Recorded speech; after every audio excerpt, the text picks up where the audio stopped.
Babala po, sensitibo ang inyong mapapanood, matinding sabunot at mga sapak ang inabot ng isang batang babae sa Bulacan matapos pagbintangang nagnakaw.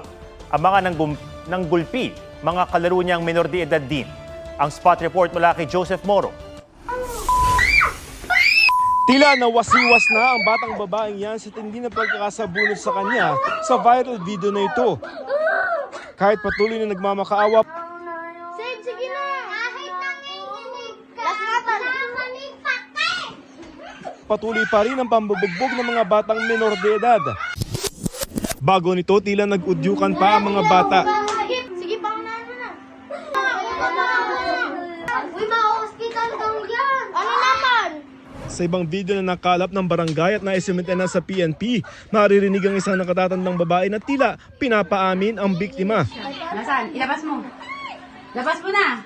Bago kita dalhin sa pulis, pabubugbog mo na kita sa mga bata na to. Hindi nyo sinampas yan, bubugbugin ko kayo.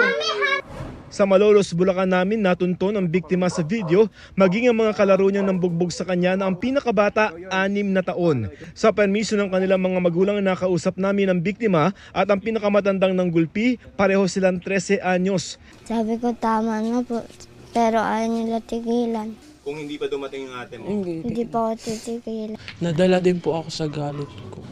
Kaya ko po nagawa yun. Nagsimula umano ang bugbugan ng pagbintangan ng biktima na nagnakaw ng wallet ng ina ng kanyang mga kalaro.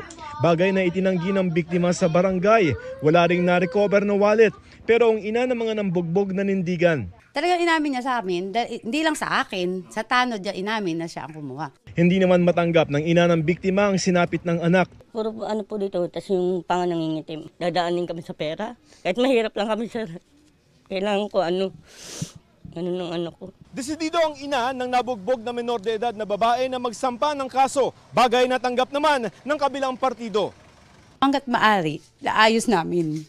Kasi talagang hindi ko talagang gusto. Hindi ko talaga gusto. Kaya ayoko din gawin sa mga anak ko yun.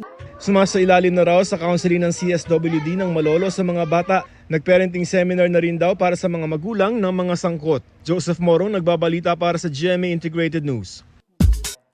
Huwag magpahuli sa mga balitang dapat niyong malaman. Mag-subscribe na sa GMA Integrated News sa YouTube.